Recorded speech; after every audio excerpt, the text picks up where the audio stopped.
এবং রহিম এই দুইটাই রাহমাতুন শব্দ থেকে বের করা হয়েছে।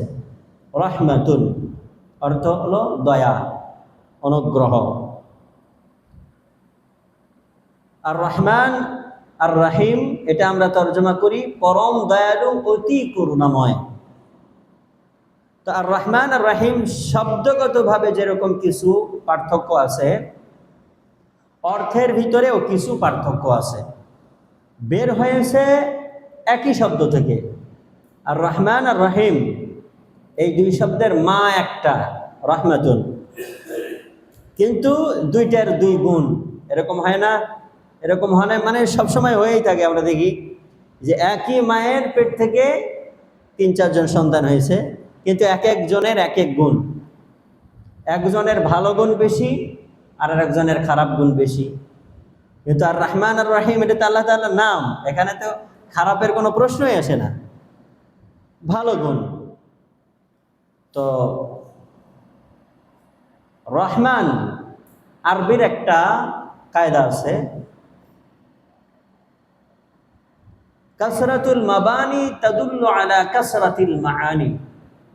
যখন একটা শব্দে অক্ষর বেশি হয়, অক্ষর বেশি হয়, ওই শব্দটা অর্থ বেশি বোঝায়। তাহলে এখানে আর রহমান আর রাহিম, রাহিমের তুলনায় রহমানের ভিতরে অক্ষর বেশি। এই জন্যে রহমান শব্দের ভিতরে দয়ার অর্থটা বেশি। সুবহানাল্লাহ পড়েন। এই জন্য আমরা মাঝে মাঝে দোয়া করতে করতে বলি, আল্লাহ তুমি না বলেছো তুমি রহমান, তোমার তো অনেক দয়া, এত দয়ালু হয়ে তুমি আমাদের কেন মাফ করবে না?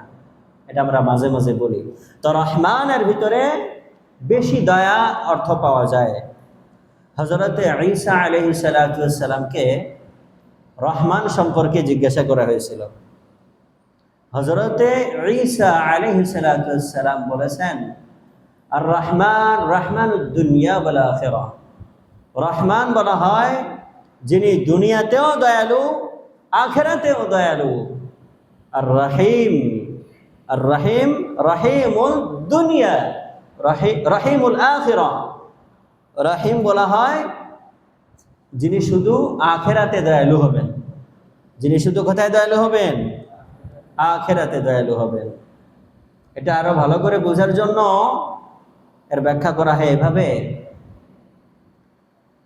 আল্লাহ পাক রব্বুল আলামিন দুনিয়াতে যারা মুমিন তাদের উপরেও দয়ালু, যারা কাফের তাদেরকেও বড় দয়া করেন, যাতে করে তারা ঈমান আনে, যাতে করে তারা সময় পায় ঈমান আনার, যাতে করে তারা তওবা করার সময় পায়, তাদেরকেও বড় দয়া করেন, বড় মায়া করেন।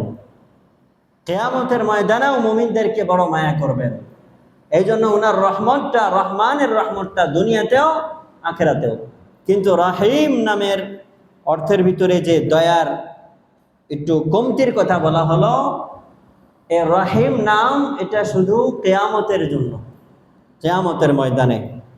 ওখানে আল্লাহ পাক রব্বুল আলামিন শুধু মুমিনদের উপরে দয়া করবেন।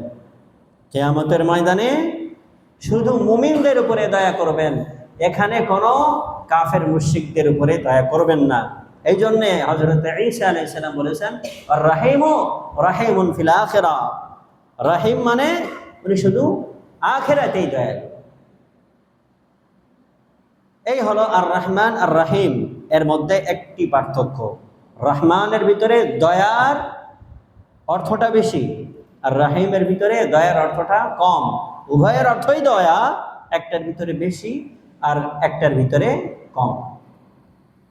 ইবনে মুবারক রাহমাতুল্লাহি আলাইহি বলেন আরেকটা পার্থক্য রহমান আর রাহিমের মধ্যে। রহমান হলেন উনি যার কাছে যখনই চাওয়া যায়, যে অবস্থায় চাওয়া যায় ওই অবস্থায় দিয়ে দেন। সুবহানাল্লাহ পড়েন। রহমান, এজন্য দোয়ার মধ্যে রহমানকে ডেকে ডেকে দোয়া চাওয়া এটা উচিত, কারণ রহমানের কাছে চাইলেই রহমান দিয়ে দেন। আর রাহিম হলো এমন দয়ালু, এমন দাতা যে ওনার কাছে না চাইলে উনি রাগ হন। সুবহানাল্লাহ বলে। কিছু মানুষ আছে দুনিয়ার বুকে এরকম, যে তার কাছে, তার অধীনস্থ যারা আছে, এরা যদি তার কাছে কিছু না চায়, না বলে, তাহলে রাগ করে বসে। আপনারই ধরেন বন্ধু, ক্লোজ ফ্রেন্ড, কোনো এক কারণে কোনো বিপদে পড়েছে, সে বিপদের কথা নিজের অন্তরে লালন করে হার্ট করে ফেলেছে, হার্টের অসুখ বানায় ফেলেছে, আপনাকে বলে নাই। কিন্তু আপনি যখন এটা শুনেছেন, ধরেন তার কিছু টাকার প্রয়োজন ছিল, আপনার কাছে টাকা ছিল, যথেষ্ট যোগ্যতাও ছিল আপনি তাকে দেওয়ার, এবং আপনার মনও আছে তার প্রয়োজন হলে আপনি দিবেন। এরপরেও সে আপনাকে বলে নাই, আপনার কাছে চায় নাই, তাহলে আপনি কিন্তু তার উপরে রাগ হয়ে যাবেন। আমার ক্লোজ ফ্রেন্ড, তুমি আমার এত অন্তরঙ্গ বন্ধু, আমাকে ব্যাপারটা বললা না, যাও, তোমার সাথে কোনো কথা নাই, রাগ হয়ে যায় মানুষ। তো আল্লাহ দয়াও কিছু এরকম টাইপের, যে আল্লাহ তাআলা এমন, আল্লাহর কাছে তো কোনো জিনিসের অভাব নাই, এজন্য না চাইলে আল্লাহ তাআলা রাগ হয়ে যান।